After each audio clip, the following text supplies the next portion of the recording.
We are back on Morning Line. Our final segment this morning with Clint Kelly, malpractice attorney. The phone lines are open, which it's been this way over the last week or so, of course, in the wake of the tornadoes. And I hope everyone at home is safe. But if you'd like to call in, 737-7587.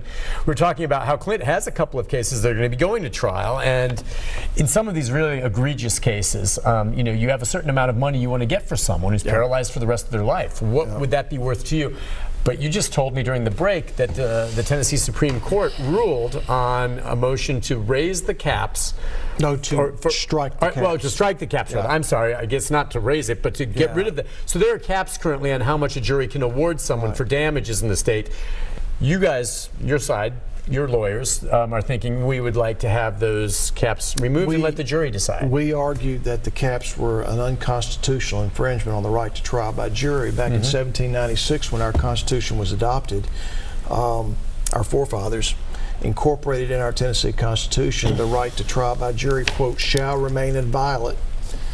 When the legislature in 2011 enacted caps on damages for pain and suffering, loss of enjoyment of life, disfigurement, we contend they took that right away from the jury. They basically told the jury in cases where the patient's damages would exceed $750,000 that you took away the jury's decision-making authority, and the legislature now has declared what those damages are. And the Supreme Court disagreed. The Supreme Court maintained the caps as a 3-2 decision. There are 5 justices, 3 voted to maintain the caps.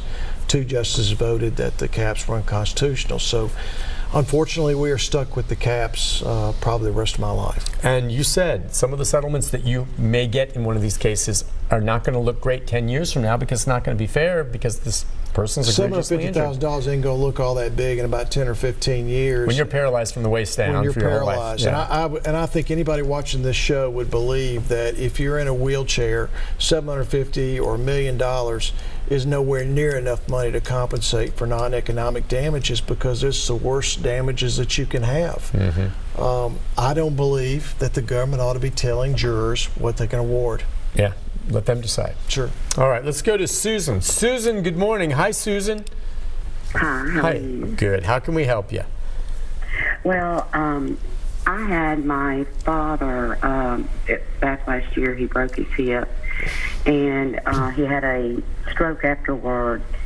And so after a long stay in the hospital, he was placed in a nursing home, and they were supposed to continue to suction out his throat and everything due to his stroke. And we asked him about the little suction mechanism, and they told us that they were out of them. They'd have to order them.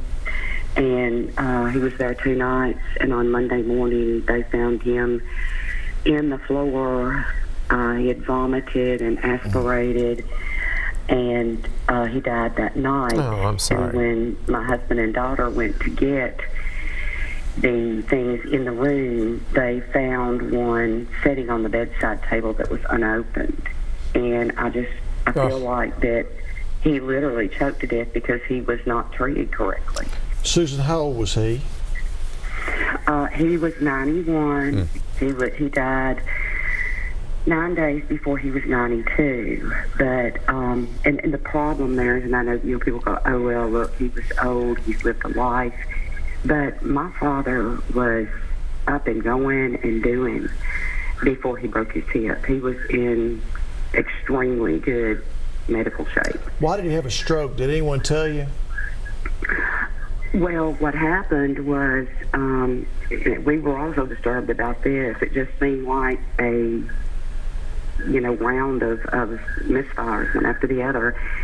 And then when you break your hip, of course, I guess they have to fix it, but when they operated, they failed to tell us that they had run a scan and that at some point within 2 days, 4 days, could have been 2 weeks, a month, that he had had a stroke at some point. Yeah. Whatever type of stroke that was, I mean, he and my mother lived independently. He showed no signs of it. I mean, he showed no signs of, face lag, no signs of memory loss, no signs of, he was still up and going. So whatever that they went ahead and operated without informing us that they had found this. And I literally sat with him when he came out of recovery and was awake and laughing and talking and his very typical self. And, of course, really glad that it had gone well. And he sat and ate lunch and we talked. And that night about, 9:15, 9:30, he had a bad stroke. Was he, after the stroke, was he able still to walk and talk? How badly impaired was he after the stroke? Well, no, he knew us and he could talk, but his speech was affected. Yeah. It was affected, but he knew us and would talk with us and hug us, and he asked me, what happened to me, and it was literally 5 weeks later. We did not want them to put a feeding tube in, and they were very insistent on that. I think on top of a lot of it, he starved to death. I look back now and think I would rather have fed him and just took the chance.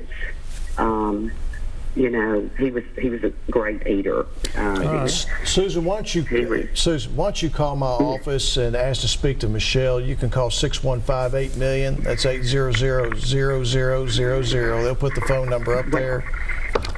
And write that down. Yeah, we'll give you the number. You'll get it. Yeah. You'll see it on the screen there. There it is. It's on the screen there. Call and tell Michelle what happened. I probably won't take this case, but I still want you to call just in case, and I'll explain why to the public. When you're 91 years old and you go in to have surgery, one of the risks you're going to have is a stroke. Okay. It's just what happens with elderly people. Yeah. And it's hard. It's just hard to pin that on somebody. Now, there are always exceptions. That's why I want her to call to make sure I haven't missed anything. But when someone's 91 years old and they have broken their hip, same thing happened to my granddad, almost the same age, there is a significant risk. One of the risks is the patient will stroke out. And after the stroke, if the patient is extremely impaired, it's hard to hold nursing homes liable for mistakes like this, because inevitably they'll say the patient just doesn't have much life expectancy left in that situation. All right. Well, it's nice of you to take her call and take a closer look, because there can be exceptions. Real quick, DeAndre, you just have about a minute. If you could, go ahead and ask, and we'll see if Clint can answer. Yeah. Are you there, DeAndre? Yes. Go ahead, real quick. You only have about a minute. Okay. Basically, in 2016, I had a hip replacement from a Dr. Thomas Tompkins at TOA in Nashville. When he did my MRI and everything, he told me that he needs to take my hip out. So around January the 12th of 2016, he removed my hip. Around the beginning of February of 2016, I went to my first scheduled appointment at my rehab, and I was having this straight shooting pains, and my physical therapist told me that I'm not supposed to be having pain like that. So she told me I need to go back to my doctor. So I went back to him, and he told me to just stop going to physical therapy. Now, as this goes on, I'm still having my pain. And in May of 2016, he decided that he wanted to go in and fix it. Now, he went in again to fix it, and it was still messed up. So around that August of 2016, he told me he wanted to try to cut a tendon from my groin to my thigh, but it's going to make my leg weak. Now, at this point, I'm like, no, I'm not going to let you do surgery on me again. So I found another orthopedic specialist. What I did not know, and what I found out when I talked to the new orthopedic specialist, is that from the jump on the first surgery, he did it wrong.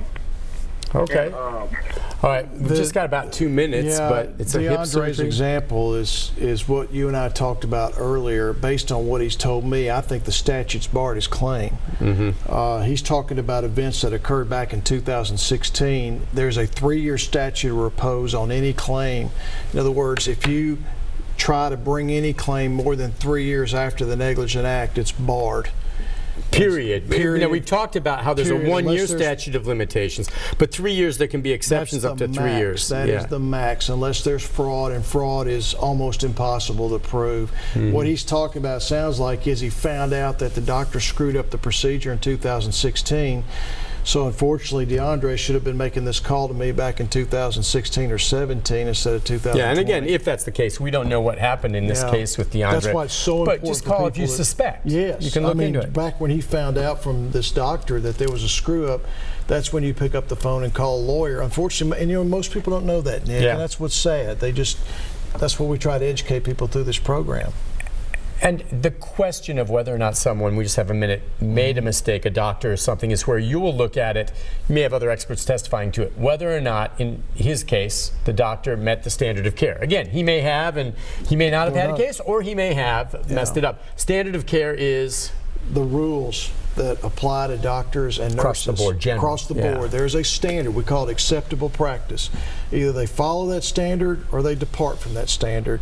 When they follow that standard, you got no case. When they depart from that standard, that's where I come in. Because if they depart from that standard and that departure or deviation, violation, caused a major medical injury, then you got a case. Okay, and that's what you have to look at, and you never really know. And DeAndre, we may never know for sure whatever happened in your case.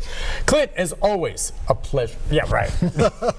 I'm learning, man. Hey, man, you and me both. We gotta just watch it. Just stay clean, stay safe. We'll see you again in about a month. How about Hopefully that? things will be a little bit better. All right. Take care of yourself, sir. We'll be back. I'll have a programming note right after this. Stay with us.